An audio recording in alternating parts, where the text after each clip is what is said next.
about them right now, and that is about the food shortage that's coming. And it's not just supply chains and government decisions and things like that and inflation we're dealing with. We're now dealing with serious weather. And I want to do this. We're going to start over here real quick at this story. This is our Reuters. I'm going to link both of them in the description below, and then we're going to chat about it. U.S. corn planting the slowest since 2013. Yield risks still premature. And it's saying here out of Naperville, Illinois, on April 25th, U.S. corn planting is moving at its slowest pace in 9 years. Poor timing for threats to the world's largest corn crop as prices remain near record levels. So, guys, not only do we have a lot of things going on in Ukraine, we've seen buildings, produce, and food companies buildings, commercial buildings being burnt to the ground, literally all over the country. Now we have weather to deal with. And so I think this is very serious, very timely, that people need to get prepared now. There's no time than now, because with the inflation, it's one thing to deal with the supply chain and go, oh, I got a couple of weeks. But honestly, with inflation, prices just keep going up. So why not run down to the store and just get yourself a little extra, a little something normal, right? It says here, slower than normal planting has preceded strong U.S. corn yields in some recent years. But farmers need to avoid falling too far behind over the next 3 weeks, because crops have been far from excellent when planting delays were serious. It said the U.S. Department of Agriculture Statistics Service on Monday pegged 7% of the corn crop planted as of Sunday were below trade expectations for 9%. The 5-year average is 15 to 16% that was planted on the same date last year. Now, let's jump back to this story here, where this is out of week.com. It says corn, soybean planting in Illinois is delayed by cold temperatures and rain. It says Illinois, I always say Illinois, just so you can have fun in the comment section. I always have read it Illinois. That's so funny. Whatever, I can't stop. Illinois producers are struggling to get corn and soybeans planted this spring. The latest crop report from the U.S. Department of Ag shows there was 1.5 suitable days for field work last week due to rain and colder temperatures. Only 2% of the state's corn has been planted so far this season. That's compared with a 5-year average of 21%. Literally 1/10 of the normal planting that the last 5-year average has happened as of right now. 1% of the soybeans in Illinois were planted last week, while 16% of the crop was in the ground at this point last year. And if you've been a farmer or a grower, even planting a home garden, you have to hit it just right. You don't have a lot of time. Too early and it's too cold and the frost knocks out your crop. Too late and the plant is not fully matured and ready to produce in the right time of the season. So it's very, very vital that we get this going. But the problem is the extreme weather has been pushing this off. It says here, although this isn't a unique to Illinois, inclement weather has changed most of the Corn Belt, and only 4% of the country's corn was planted by April 17th. This is only going to exacerbate the issue, guys. I mean, in the day where, you just saw President Biden say, oh yeah, you can just add more ethanol to fuel to get you guys by. Sweet. That's made with corn. That's not good. And so many foods, prepackaged foods, are made with corn. It is absolutely vital to our food supply. And the truth is, we're talking about the world's largest growing area of corn. This is very serious. It's time to get ready. It says, as we get into May, then people will start to get more and more worried. In the middle of May, there starts to be a significant yield drag on corn and soybeans in Illinois. And by late May, the yield impact is significant in a bad way. So let me just stop there real quick. When they're talking about getting into the middle of May, there are some very wet days planned for the first week of May. I believe May 3rd through 5th, we are going to see a lot of rain hitting Illinois. And so that is going to make this problem even worse if that rain comes through, because the farmers can't get out and plant. It's just too wet, too muddy. The conditions are not right. It says you never get to perfect, but maybe you can get to really good or very good. But sometimes, as you see, the calendar days fall off. It's time to get going, and people will be wrestling with those difficult choices. The facts are, guys, we are in a very serious situation, and I've been warning about these food shortages that I believe are going to be all over the news in August and September, which I believe is going to cause widespread riots and some other very serious things in our economy by the fall. I can't be more serious about this. It is time to get yourself, if not emergency food, I think the easiest thing is just canned foods or a bag of rice. And you know what's crazy? You know, it's so easy to take some rice and doctor it up with seasonings or soy sauce and things like that, and you could get by a long way on a bag of rice. And I know that's usually the staple. Rice and beans is what people go to. I know people that have taken these 5 gallon buckets, these food grade buckets, and they've filled them and stored them, and there's ways of keeping them dry and preserved. I highly suggest you look at that, because if you think about it, a 5 gallon bucket of rice that's preserved properly so it doesn't mold, mildew, any of that stuff, with the right seasonings, and during a time of need, you will be thanking your lucky stars. You will be praising the Lord that you've got that to get you through these hard times. And the reason why it's so important for you to get ready for these things now is because I want you in a clear frame of mind as the economy is collapsing and there's all these amazing opportunities out there. I want you to take advantage of it. I want you to be blessed, because I know that if you guys are following the Economic Ninja and Ninja Nation, you're a part of Ninja Nation, guys, there's nothing fancy about this, right? We're going to be the ones that everybody sort of laughed at, the ones that everyone rolled their eyes at. But honestly, guys, it's not about showing off. It's about making a difference in this world and living this life to its fullest. It's one thing to be successful and have money. I know what that's like. It's another thing to help people and bless other people. That gets you more excited and more on a, I guess, spiritual high, for lack of better terms. There right now. And one of the things that has popped up in recent days, and I would attribute part of this to an FBI warning that came out just 2 days ago, is that the thought process that our food supply system is under attack. And so the FBI notice was basically a warning to farmers, farming co-ops, agricultural producers, food producers, that they could be targets of cyber attacks, especially the larger ones who have money to pay for the ransom of these cyber attacks. And the FBI was saying this is just the perfect timing for it, because food supplies are tight, as we all know.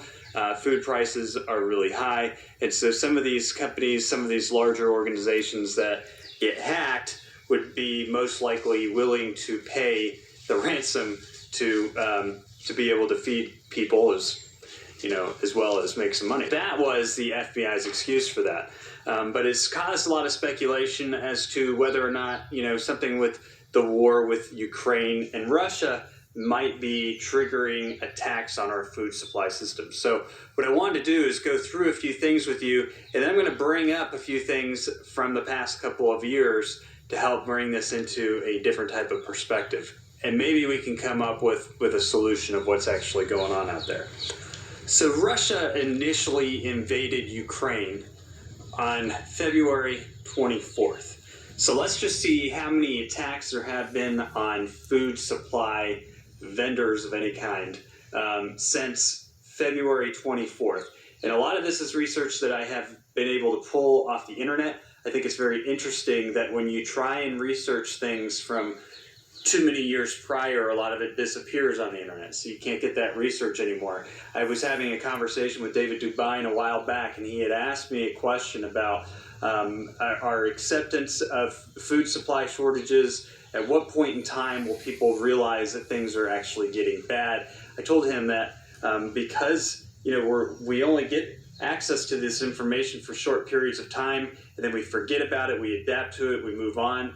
We're only ever focused on the things that are happening right now. We forget a lot of things that have happened, a year, 2 years ago, and so we don't necessarily see the decline. So people aren't ever really going to reach that point of panic until it's too late, because they're not able to put things in sequential order. The information is just not there anymore, and we're trained to only focus on the relevant information of the time. So these things are happening right now. It's got to have something to do with the war in Ukraine.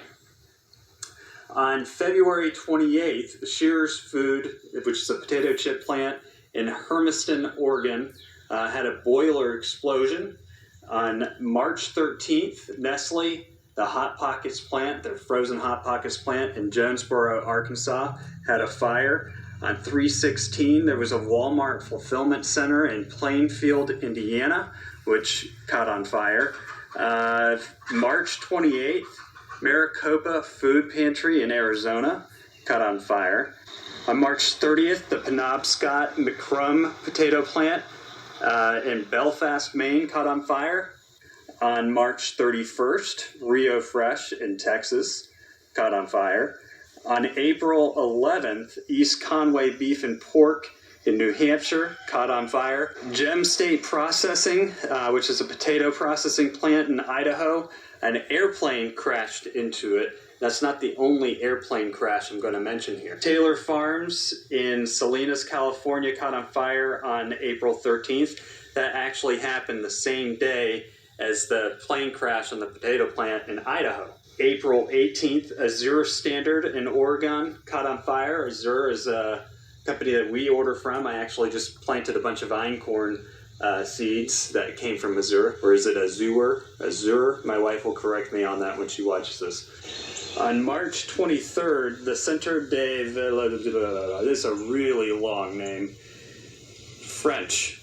It's an industrial food processing plant in Quebec. That also caught on fire. April 24th, the General Mills plant in Covington, Georgia, plane crash. So since Russia has invaded Ukraine, we've seen 12, I guess you would call them Western, North America really, food processing plants catch on fire or have planes crash into them, which is actually, it sounds like a pretty significant number. I've heard some people online talking about it being 24 to 30. I didn't get that high. I got up to about 12 to 13. There was one, I thought I had 13 at one point in time. I just listed off 12. But let's go to the very beginning of the year, because that's when this really starts to get a little more interesting. Going back, February 15th, largest soybean plant in the U.S. in Claypool, Indiana, caught on fire. That same day, there was a fire at the Bonanza plant in El Paso, Texas. Just a few days before that, maybe a week or two, in Wisconsin River Meats caught on fire. So that was 12 or 2 around February 5th. January 7th, a poultry plant in Hamilton Mountain, Ontario caught on fire. So there's another one in Canada that caught on fire. On January 21st, a potato plant in Warden, Washington caught on fire. On January 14th, the Cargill Nutrena feed mill caught on fire. Some of you may have remembered hearing about that. At the time, talking about feed shortages was a really big deal. We still have feed shortages. They haven't gone away. But I don't think it was caused by a single plant fire. But that is still a significant memory, at least for me and for a lot of people who have been following this stuff. And on January 1st, Van Drunum Farms in Illinois caught on fire. So just looking back to the beginning of the year, we're now up to about 18 unfortunate events surrounding food manufacturers between here and Canada. And I didn't even mention the largest food logistics company in Taiwan that caught on fire within that same time frame. And I mean, you could probably look all the way around the world and find more of these instances. But just here in the North American continent, that is what we have seen since the beginning of the year. Now, are those numbers... And of course, was in the thumbnail. The Earth only has 3 months supply of food if production stops. And that's actually true. If production ever stops, guys, only food that you're going to be eating is what you have available, what you have stored up, or it's what the government decides to give you. Now, we've seen the push on the bugs that they want to give you. I'm seeing articles now, hopefully I got it pop up there for you, on how roach milk is better for you than regular milk. Cockroach. We've seen the articles and reports on they want to feed you bugs. Okay? We also know there's a nonstop war on what you get to eat and what they want you to eat. Hence, they want to take away your access to red meat, pork, chicken. They want to control every aspect of what you do, what you eat, what you think. That's how this world's government, and I will say that, I probably shouldn't use that word because of the platform. They want to control you. They want to enslave you. They want to starve you out so you comply to whatever it is they want you to do. You know, we started seeing this many, many years ago, not just in the food, on their action of what they're going to make you do, whatever it is they want to by changing laws, making it so that you can't get hold of things. Case in point, bang bangs should be